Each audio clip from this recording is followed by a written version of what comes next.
Buenos días y bienvenidos a lagranjahumana.com. He querido ser en este videoprograma delicado a la hora de explicar lo que os voy a contar.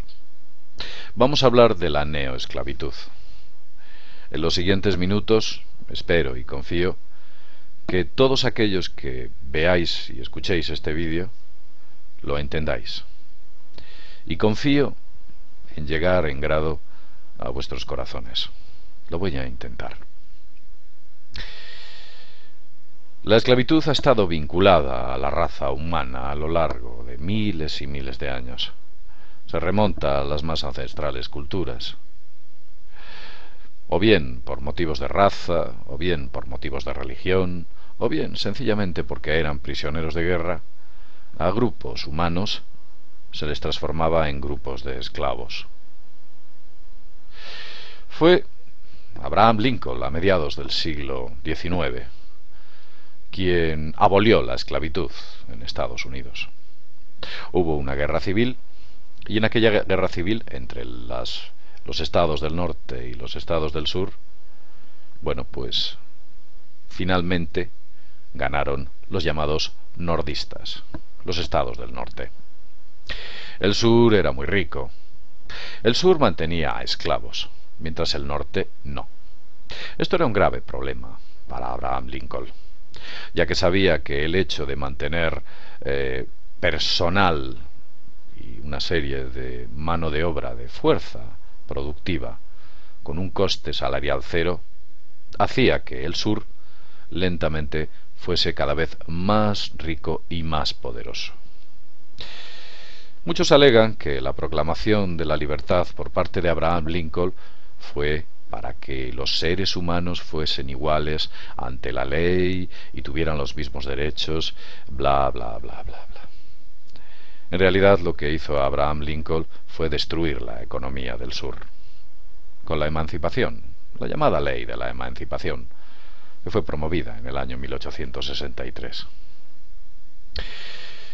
Han pasado muchos años y nos encontramos en el siglo XXI. La esclavitud ha dejado de estar vinculada a una raza, a un color.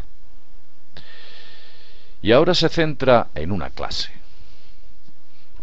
social. Tal vez deberíamos utilizar la frase popular de la esclavitud no fue abolida, sino que sencillamente se ha puesto en nómina. Muchos de los esclavos que estáis viendo este vídeo no tenéis percepción de vuestra realidad. Con ello, con este vídeo, no pretendo convenceros, pero tal vez os permita pensar un poquito más allá de lo que mediáticamente estáis acostumbrados. La esclavitud pecuniaria, la esclavitud con la que se cobra dinero, salarial, es una avanzada forma, o crea una avanzada forma de esclavo. Un esclavo que al percibir su retribución genera una especie de feedback sobre los amos de nuestra raza. Recircula el dinero que al final va a parar al mismo sitio de aquel que nos lo entregó. Es una especie de versión 2 de esa esclavitud de la que hemos hablado al principio. Como botón de muestra podemos, por ejemplo, entender lo que quiere decir Juan Roch cuando afirma que tenemos que pensar más en nuestras obligaciones y menos en nuestros derechos. Juan Roch es un importante empresario y una persona muy vinculada a la oligarquía en el Estado español. Hace esa afirmación. Dice que tenemos que pensar más en nuestras obligaciones y menos en nuestros derechos. También aclara que debemos adoptar la llamada cultura del esfuerzo y del trabajo, de los bazares chinos, así dice. Es curioso que alguien que tiene mucho dinero y mucho poder nos pida a aquellos que menos tenemos que nos centremos en nuestras obligaciones. Resulta que con esta nueva forma de esclavitud, pues se han adoptado unos modelos. Tuvimos a lo largo de un periodo histórico, concretamente entre el año 1945 y aproximadamente más o menos entre el año 1965, un periplo de 20 años. Un periplo de 20 años donde los derechos sociales, los salarios, la economía floreció. Había riqueza, bastante riqueza. Mejoraron los servicios sociales y, desde luego, bueno, pues el acceso a los bienes de consumo por parte de los trabajadores y de las personas que vivían dentro de una sociedad eran mucho más, o se resultaban bastante más posibles.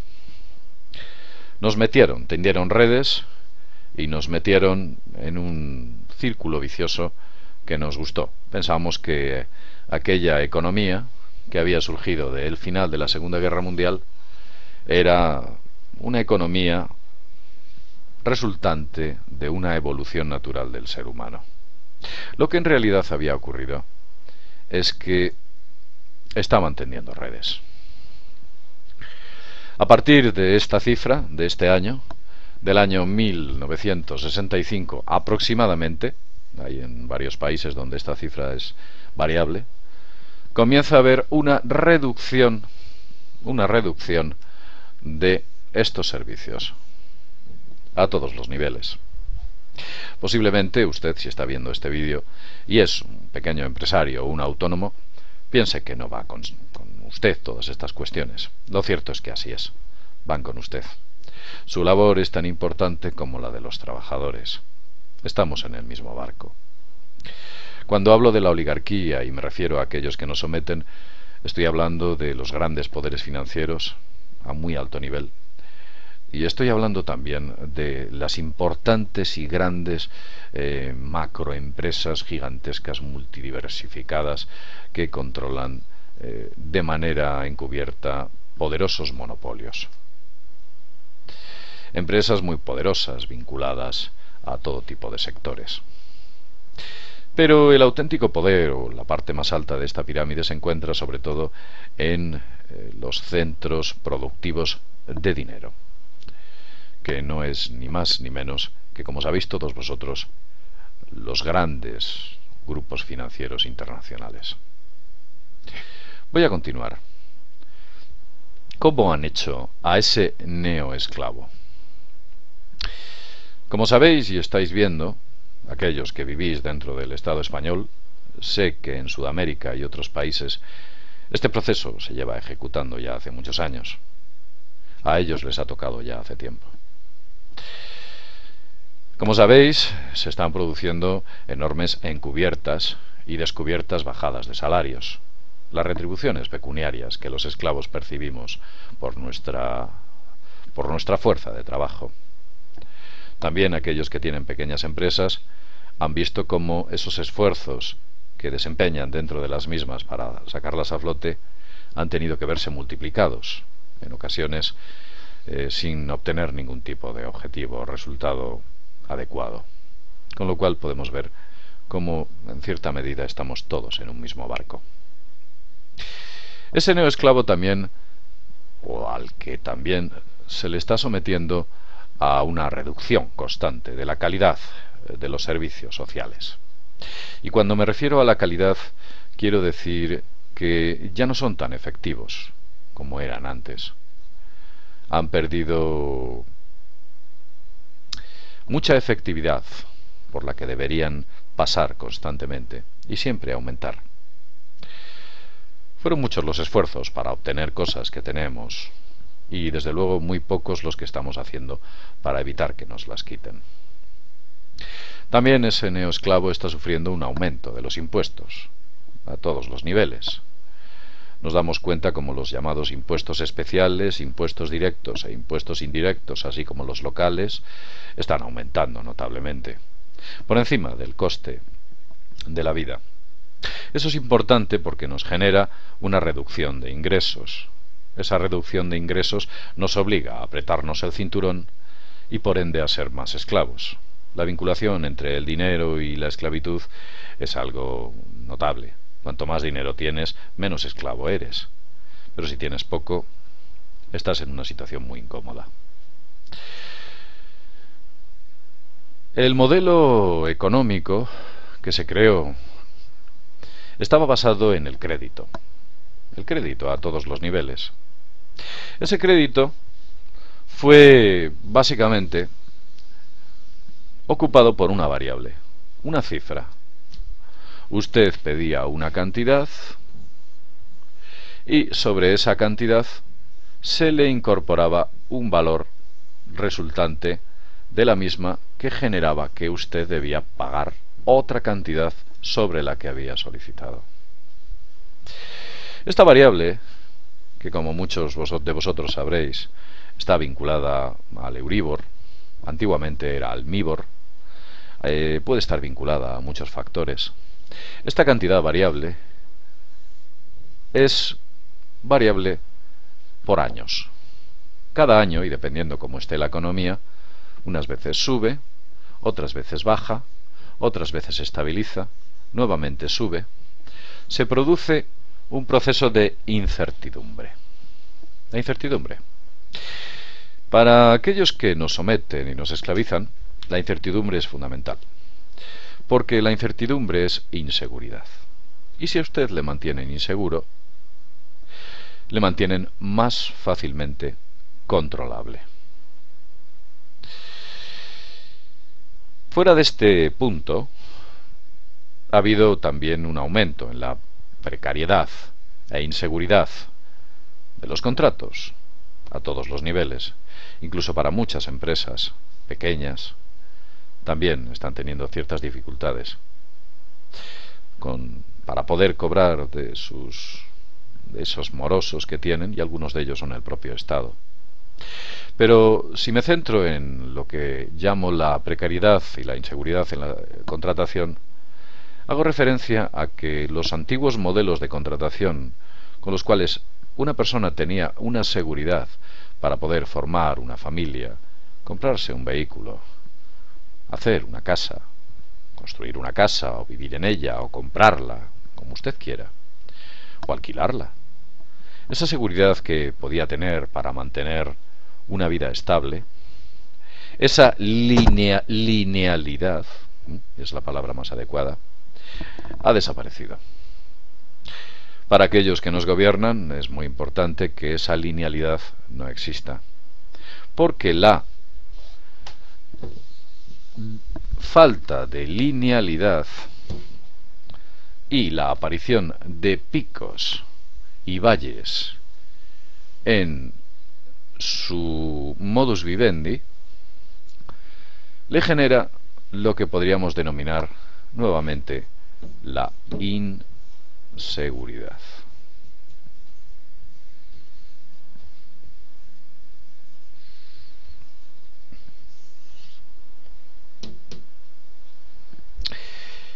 Generar y crear en usted la inseguridad es muy importante, es fundamental.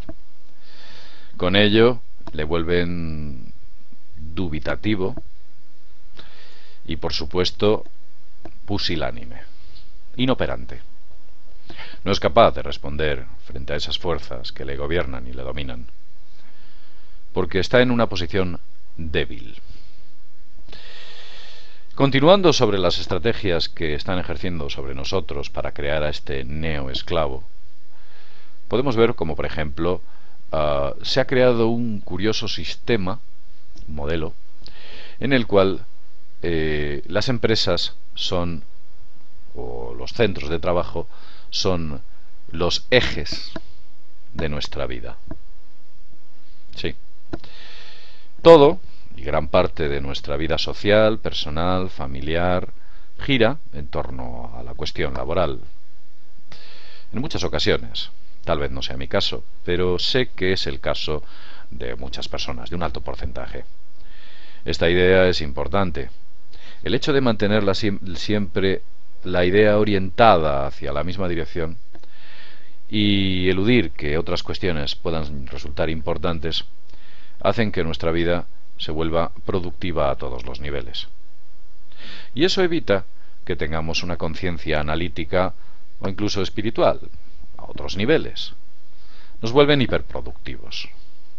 Esa hiperproductividad nos agota y produce en nuestra psique, muchas ocasiones, procesos, por ejemplo, de depresiones, de ansiedad, estrés, angustia. Esto lo habéis podido ver muy frecuentemente, o incluso lo habréis podido ver o sufrir en vuestras propias carnes.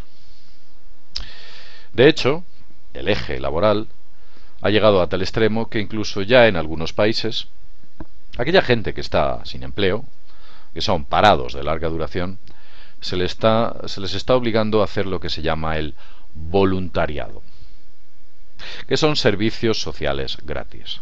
Se los pone a trabajar gratis, no cobran las prestaciones sociales y hacen labores de limpieza, labores de mantenimiento, hacen labores gratuitamente, sencillamente porque el Estado los quiere tener ocupados, quieren que su mente esté ocupada.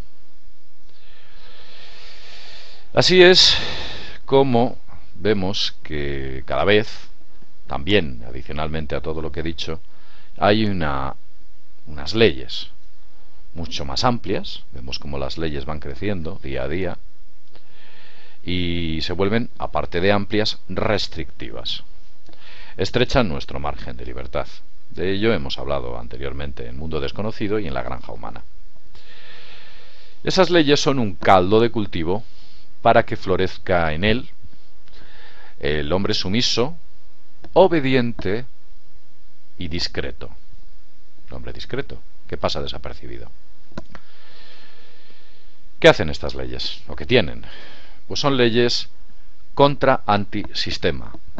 Y creo que entendéis bien la palabra. Crean un modelo legal o un marco legal con el cual cualquier forma de disidencia que esté contra el llamado pensamiento único sea mal vista y sea, por supuesto, ilegal. Por ejemplo, podéis ver que en vuestras ciudades, en muchas de vuestras ciudades, si usted vive en un pueblo, quizás no, pero en la mayoría de las capitales existen leyes que impiden, por ejemplo, que se puedan repartir folletos por la calle, o leyes que impiden que se puedan colgar consignas de las ventanas de su casa, o, por ejemplo, leyes que tienen previsto hacer para restringir el derecho a la huelga. Hubo un experimento muy curioso y muy interesante con el cual el Estado español, el gobierno en su día, decidió utilizar los cuerpos y fuerzas de seguridad del Estado, concretamente el staff militar. Utilizaron a los militares para incoar a ciertos trabajadores que se dedicaban al control aéreo en el Estado español para asistir a sus centros de trabajo y mantener la infraestructura aérea en el Estado español, contra las reclamaciones o derechos más o menos justos que ellos mantenían. En realidad estaban ejerciendo un derecho que tenían y fue sometido directamente por el mando militar, por orden, por supuesto, del gobierno del Estado español. Vemos cómo estos experimentos que se utilizan tal vez algún día sean trasladados o llevados a otros puntos, quizás en un punto en el cual usted se encuentre. Quiero que vean también otra cuestión muy importante. Esto es muy importante y yo lo llamo la privatización global. Todo tiene que pasar a manos privadas. En realidad es falso. Ellos dicen, no son manos privadas. Es a manos de importantes grupos financieros para controlar aquellos aspectos sociales que un Estado tenía. Todo se privatiza. Todos los recursos sociales del Estado tienen una tendencia hacia la privatización. Algunos se atreven a decir que es una tendencia natural. En realidad esto es antinatural. El Estado es el que tiene que mantener el control sobre los servicios sociales. No puede dejarse en manos privadas. ¿Qué ocurre con estas privatizaciones? Ocurre una cosa curiosa. Se busca una productividad y rentabilidad de los servicios sociales. Os lo explico. Un servicio social, por definición, no puede ser rentable. Su rentabilidad es el beneficio de los ciudadanos, es dar un servicio social y por ende tiene que ser deficitario. Es evidente. Los bomberos, para dar ese servicio social, tienen que percibir un dinero, una remuneración y un proceso o un mantenimiento de sus instalaciones que cuesta un dinero y por supuesto no es productivo. Dan un servicio. Y así en general todo.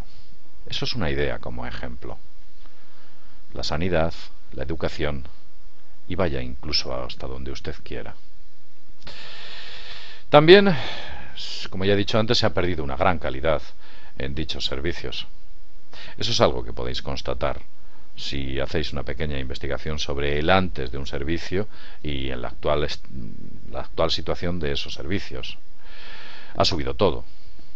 Aquellos servicios que antes eran sociales o aquellas empresas que pertenecían al Estado, cuando han pasado a manos privadas, esos servicios que daban han subido, cuestan más. Véase, por ejemplo, los servicios telefónicos, los servicios de transporte, etcétera, etcétera. Usted puede llevarlo al campo que quiera y verá, por ejemplo, también el abastecimiento de hidrocarburos, que antes en el Estado español estaba controlado por el propio Estado. Al pasar a manos privadas, lo que se ha producido es que se ha disparado el precio de los mismos.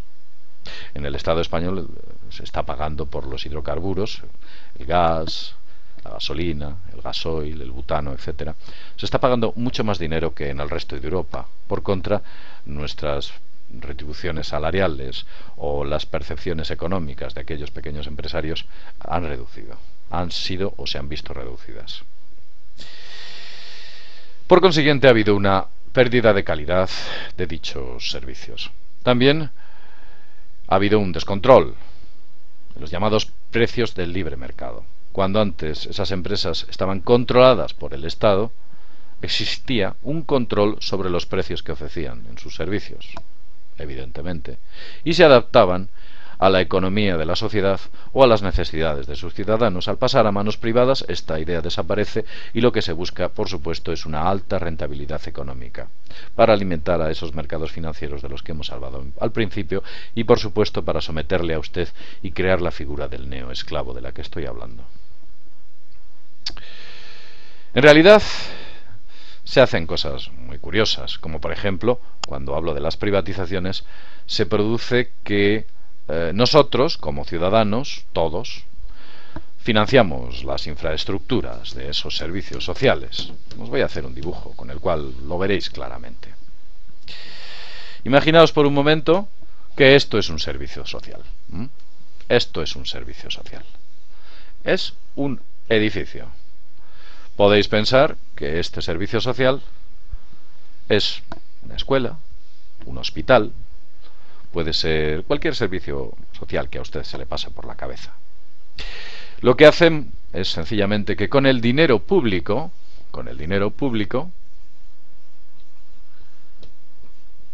se construye toda esta infraestructura. Lo pagan ustedes y yo, por supuesto. Lo pagamos todos. Una vez construida la infraestructura, la gestión interna de este servicio social se entrega a manos privadas. Y los beneficios que genera este servicio social pasa a manos privadas. Como veis, el dinero público crea la infraestructura y los beneficios posteriores son recibidos por los servicios privados.